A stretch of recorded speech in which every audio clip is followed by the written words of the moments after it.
My name is Jimmy Brooks. I'm an ophthalmologist here at West Georgia Eye Care Center, and I grew up in New Orleans, Louisiana. So went to Louisiana State University in Baton Rouge for undergraduate, and then LSU Medical School in Shreveport for medical school training. Subsequently to that, I did my internship and residency at the Baylor College of Medicine in Houston, and then was fortunate I was able to take a fellowship in Adelaide, Australia in cornea diseases and surgery, and that was obviously an exciting year. We moved to Columbus in 1994 to be in practice at West Georgia Eye Care, and I had come from Tennessee. I was in a practice situation for a year or so that did not allow me to develop and utilize my fellowship training skills in cornea, external disease, refractive surgery. And so we, through God's providence and a casual contact with one of the other doctors, found Columbus and West Georgia Eye Care and have made it home since then. But I think one of the most important things that we do is to educate people about what's going on with their eyesight and the particular problem that they may be having. So I tend to spend a lot of time on the back end of the exam. I try to get through the history taking, the information gathering, the examination part, and then I try to put emphasis on explaining to the patient in terms they can understand without using the medical words that make no sense to them, what's going on with their eye, how we can help hopefully address that, and what they can look forward to. And a big part of that is at the front end of that is reassuring them if there's nothing wrong, because people don't hear you until they know whether or not there's something to worry about. And so by reassuring them first in that process and then educating them, I think that's hopefully puts them at ease and makes them feel like they've gotten what they came to see me for.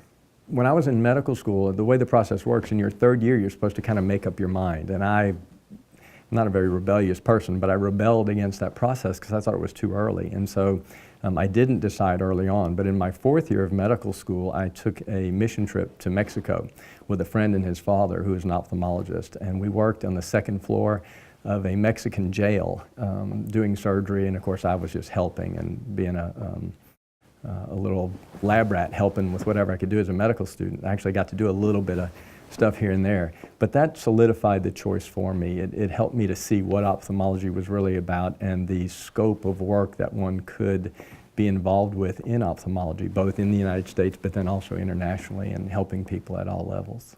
I think the thing that's most rewarding, and probably true for most ophthalmologists, is that we have the good fortune to have an impact in an area that's so important to people.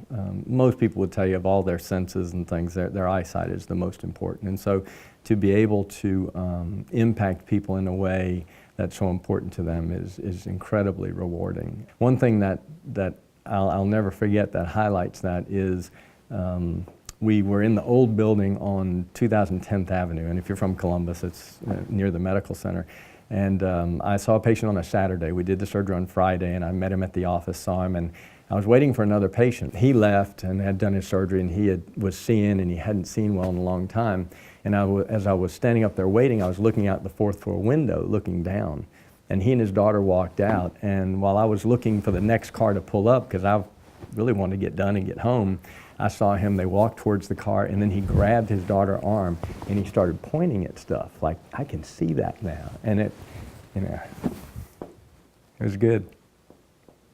And the thing that I like about being at West Georgia Eye Care in particular, where the practice philosophy and vision for what we do is a great, almost unanimous consensus amongst all the doctors, is that we want to take care of people regardless, right? So regardless of whether they can pay or not. And so we're pretty involved with places like Mercy Med and whatnot, to be able to take care of people without worrying about, okay, what's the business perspective on this? You know, of course we have to be aware of that, but without it getting in the way as an obstacle is incredibly rewarding.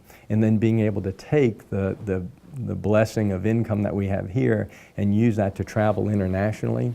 For me, going to Kenya and bringing corneas on the plane and putting them through customs and hoping nobody stops me and all, it's a lot of fun. It's very rewarding, and the experience of seeing people, particularly in situations where they would not have the opportunity to see otherwise, has just been incredibly humbling and rewarding.